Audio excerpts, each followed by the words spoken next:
students, welcome to Max Plus 360. இன்னைக்கு நம்ம sums பார்க்க போறதில்ல explanation of consistency of equation. உங்களுடைய class 12 சமச்சீர் bookல business mathematics chapter 1ல இதுவரைக்கும் நம்ம பார்த்தது rank of a matrix மட்டும்தான். இந்த rank of a matrixல கொஞ்சம் equations, linear equations கொடுப்பாங்க. linear equationsனா நீங்க smaller classலயே படிச்சிருப்பீங்க. ஒரு x term இருக்கும், ஒரு y term இருக்கும், and it will have an equal to sign with an answer with it in the right hand side. அதே மாதிரி தான் இன்னைக்கு நம்ம consistency of equations படிக்க போறோம். அதுல வந்து system of linear equations in two variables.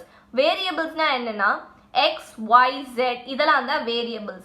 இதுவே constants இல்ல coefficients அப்படினா என்னன்னா அந்த x termக்கு பக்கத்துல இருக்குல்ல. இப்போ in this case நீங்க பாத்தீங்கன்னா இந்த x ஓட coefficient வந்து a, y ஓட coefficient வந்து b. இந்த செகண்ட் ஈக்குவேஷன்ல பாத்தீங்கன்னா x ஓட கோஎஃபிஷியன்ட் வந்து c, y ஓட கோஎஃபிஷியன்ட் வந்து d. சோ இதுக்கோட ஆன்சர்ஸ் வந்து h and k. இப்போ நம்ம ஸ்டெப் 1. இப்போ நம்ம இந்த லைன் படிச்சுக்கலாம். First linear equations can be written as the matrix form. Matrix ஃபார்ம்ல நீங்க போன வருஷமே படிச்சிருப்பீங்க. ax is equal to b ன்னு படிச்சிட்டு அதுக்கு அப்புறமா x is equals to a inverse b ன்னு ஒன்னு படிச்சிருப்பீங்க போன வருஷம். இப்போ நம்ம இந்த ஸ்டெப் வரைக்கும் யூஸ் பண்ண மாட்டோம். we will only take this ax is equal to b. இது மட்டும் தான் நம்ம எடுப்போம். நீங்க 11thல படிச்சதை நம்ம யூஸ் பண்ண மாட்டோம். ஸ்டெப் 1 என்னன்னா the matrix equation corresponding to the given system is. இந்த மாதிரி ரெண்டு ஈக்குவேஷன்ஸ் இல்ல மூணு ஈக்குவேஷன்ஸ் கொடுத்துருவாங்க நம்மளுக்கு.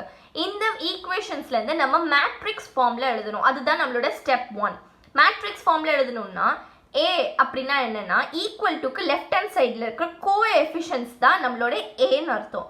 அதாவது x க்கு பக்கத்துல இருக்கிறது கோஎஃபிஷியன்ட், y க்கு பக்கத்துல இருக்கிறது கோஎஃபிஷியன்ட். x க்கு பக்கத்துல a இருக்கு, அது வந்து ஒரு கோஎஃபிஷியன்ட் a வந்துரும். b, c and d. வேரியபிள்ஸ்க்கு பக்கத்துல அதாவது கோஎஃபிஷியன்ட்ஸ் எல்லாம் a ன்னு மென்ஷன் ஆகும். x அப்படின்றது என்னன்னா variables. x and y are called as variables and that is denoted by the term x. அப்புறமா ஈக்குவல் டுக்கு அப்புறமா ரைட் ஹேண்ட் சைடில் h and k எழுதியிருக்காங்க. அதுதான் இங்கே நம்மளுக்கு ஈக்குவேஷனில் ஈக்குவல் டுக்கு அப்புறமா இருக்குது. அது வந்து பின்னு டினோட் பண்ணுறாங்க. அடுத்தது ஸ்டெப் 2. ஸ்டெப் 2 வந்து ஆர்குமெண்டட் மேட்ரிக்ஸ் எழுதுவாங்க. ஆர்குமெண்ட் இப்போ நம்மளுக்கு வந்து ஒரு டிஃப்ரென்ஸ் இருக்கும்.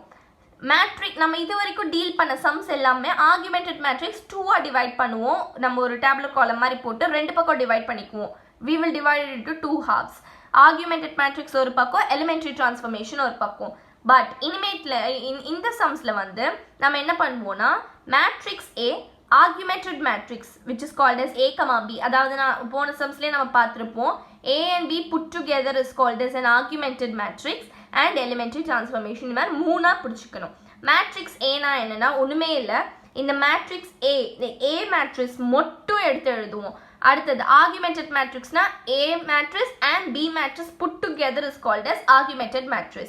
இப்போ நம்ம என்ன பண்ணுவோம்னா இது ரெண்டுத்துக்கும் சேர்த்து ஒரே மாதிரி எலிமெண்ட்ரி டிரான்ஸ்ஃபர்மேஷன் பண்ணுவோம். அதாவது இதுல என்ன ஒரே ஒண்ணுனா இந்த மேட்ரிக்ஸ் Aல வந்து ரெண்டு ரோ இருக்கு, ரெண்டு காலம் இருக்கு. ஆர்குமெண்டட் மேட்ரிக்ஸ்ல எப்படின்னா ரெண்டு ரோ இருக்கும், but it will have 3 columns because இது வந்து ஆர்குமெண்டட் மேட்ரிக்ஸ் ஏன்னா A and B matrix put together, அதனால ஒரு காலம் எக்ஸ்ட்ரா இருக்கும். ஒரே எலிமெண்ட்ரி டிரான்ஸ்ஃபர்மேஷன் தான் நம்ம பண்ணுவோம்.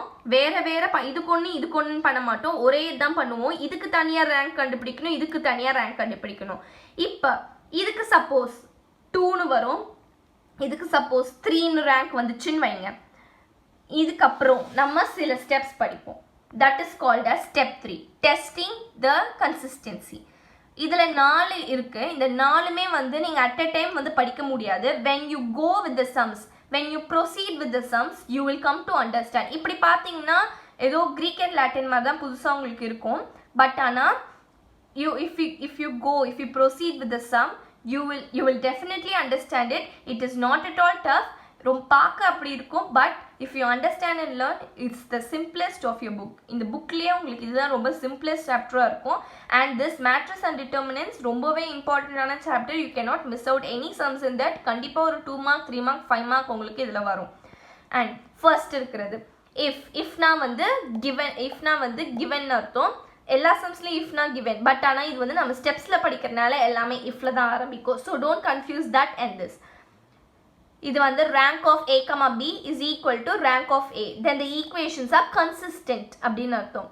அடுத்தது second rule, if rank of a comma b is equal to rank of a is equal to n, then the equations are consistent and have unique solution.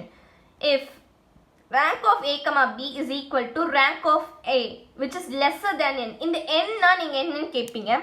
n னா வந்து which is equal to number of unknowns னு அர்த்தம். இந்த number of unknowns அப்படின்னா very simple. நம்ம first இந்த மாதிரி எழுதும் போதெல்லாம் நம்ம வந்து என்ன பண்ணுவோம்னா ரேங்க்னு ஒன்று போடுவோம். ஃபர்ஸ்ட் சம்ஸ்லலாம் rank of a should be lesser than or equal to னு போடுவோம் இல்லையா? அந்த மாதிரி தான் அப்போ rank of a வந்து should be lesser than, இது வந்து 2/2 மேட்ரிக்ஸா, so it should be lesser than 2. அடுத்தது இப்போ வந்து rank of a comma b நம்ம எழுதுறோம்னு வச்சுக்கோங்க. rank of a comma b augmented matrix. அப்படின்னா இது இந்த augmented matrix உடைய ஆர்டர் என்னது? இது வந்து 2/3 matrix. இதுல மினிமம் பார்க்கணும் ப்ராப்பர்ட்டி படி 2. அப்போ should be lesser than or equal to 2. இது ரெண்டுமே 2னு வருது. அப்போ இந்த மாதிரி ரெண்டுமே 2னு வந்து இந்த மாதிரி இதுல நம்ம கண்டுபிடிக்கும் போது ரெண்டுமே 2னு வந்துச்சு அப்படின்னா rank of a comma b is equal to rank, அதாவது இங்கவும் 2 இந்த ரேங்க்கும் 2 is equal to n னா number of unknowns. இந்த number of unknowns னா இந்த ரெண்டு 2 னா number of unknowns. நான் ஃபர்ஸ்ட் எழுதுறது தான் நம்பர் ஆஃப் அன்னோன்ஸ், நம்மளுக்கு லாஸ்ட்டாக இங்கே கிடைக்கிறது தான் வந்து ரேங்க். அப்போ இது ரேங்க் ஆஃப் ஏ கமா பியும் 2ஆக இருக்கணும், ரேங்க் ஆஃப் ஏவும் 2ஆக இருக்கணும். இந்த நம்பரும் இங்கே நம்மளுக்கு ஃபர்ஸ்ட் நம்ம எடுத்த நம்பரும் 2ஆக இருந்துச்சுன்னா the equations are said to be consistent and have a unique solution அர்த்தம். அடுத்தது if rank of a comma b, அதாவது இங்க 2 இருக்கு, நம்மளுக்கு இங்க 2 கிடைச்சிருக்கு, இதுலயும் 2 கிடைச்சிருக்கு, suppose we will keep it as இதுலயும் 2 கிடைச்சிருக்கு, இதுலயும் 2 கிடைச்சிருக்கு, and நம்மளுக்கு ஆல்ரெடி இருக்கிறது வந்து இங்க unknown வந்து நம்மளுக்கு வந்து 3 நம்மளுக்கு நம்ம அசியூம் பண்ணியிருக்கோம் ஃபர்ஸ்ட். அப்படின்னா இது வந்து லெஸர் தேனா இருக்கு, லெஸர் தேன் n. அப்ப இந்த ரேங்க் ரெண்டுமே வந்து லெஸர் தேன் n, ஏன்னா இது ரெண்டும் 2, இது வந்து 3 இருக்கிறனால the equations are consistent and have infinitely many solution. Infinite நான் ஒரு வீடியோல சொல்லியிருப்பேன். உங்களுக்கு ஒரு குறிப்பிட்ட நம்பர்ஸ், ஒரு particular sets of numbers are called as finite numbers. Infinite numbers are called as which has no end and we can take any values. It can go lakhs, crores, millions, எவ்வளோனாலும் போலாம். அதுதான் infinite values. அந்த infinite values வந்து இங்க ஒரு இது இருக்கும், real numbers நம்ம mention பண்ணுவோம் sumsல. If we go with the sums, these sums are very easy. Fourth rule, if rank of a is not equal to rank of a comma b, then the equations are inconsistent and has no solution. Suppose rank of a நம்ம கண்டுபிடிச்சிருக்கிறது வந்து 1ஆ இருக்கு, rank of a comma b நம்ம கண்டுபிடிச்சிருக்கிறது வந்து 2ஆ இருக்கு. ரெண்டுமே டிஃப்ரெண்டா இருக்கு, ரெண்டுமே சேமா இல்ல. So rank of a is not equal to rank of a comma b. அதனால the equations are inconsistent and it has no solution. இந்த solution ஒவ்வொரு இடத்துலயும் வருது. solutions அப்படின்னா என்னன்னு நீங்க கேட்கலாம். இந்த solutionsனா என்னன்னா இந்த value of x and y நம்ம லாஸ்டா நம்ம sums proceed பண்ணும்போது கண்டுபிடிப்போம். அந்த லாஸ்டா நம்ம கண்டுபிடிக்கிறது தான் solutions. unique solutionனா the x and y value will have only one solution. இங்க infinitely many solution, x and y will have many solutions. அதாவது real numbers, என்ன real numbersனாலும் அதை எடுத்துக்கலாம். from starting from 0, negative, anything it can take. no solutionனா x and y க்கு வேல்யூவே கிடையாதுன்னு அர்த்தம். உங்களுக்கு இந்த எக்ஸ்பிளனேஷன்ஸ்லாம் ஏதாச்சும் டவுட் இருந்துச்சுன்னா என்னுடைய கமெண்ட் செக்ஷனில் கேளுங்க, நான் உங்களுக்கு ரிப்ளை பண்ணுறேன். உங்களுக்கு இந்த வீடியோ பிடிச்சிருந்துச்சுன்னா உங்கள் ஃப்ரெண்ட்ஸ் ஃபேமிலி மெம்பர்ஸ்க்கெலாம் ஷேர் பண்ணுங்கள், லைக் பண்ணுங்கள், கமெண்ட் பண்ணுங்கள், சப்ஸ்கிரைப் பண்ணுங்கள். தேங்க்ஸ் ஃபார் வாட்சிங் திஸ் வீடியோ. அண்டர்ஸ்டாண்ட் ஆகலைன்னா கமெண்ட்ஸில் கேளுங்க, நான் கண்டிப்பாக ரிப்ளை பண்ணுவேன். தேங்க்ஸ் ஃபார் வாட்சிங்.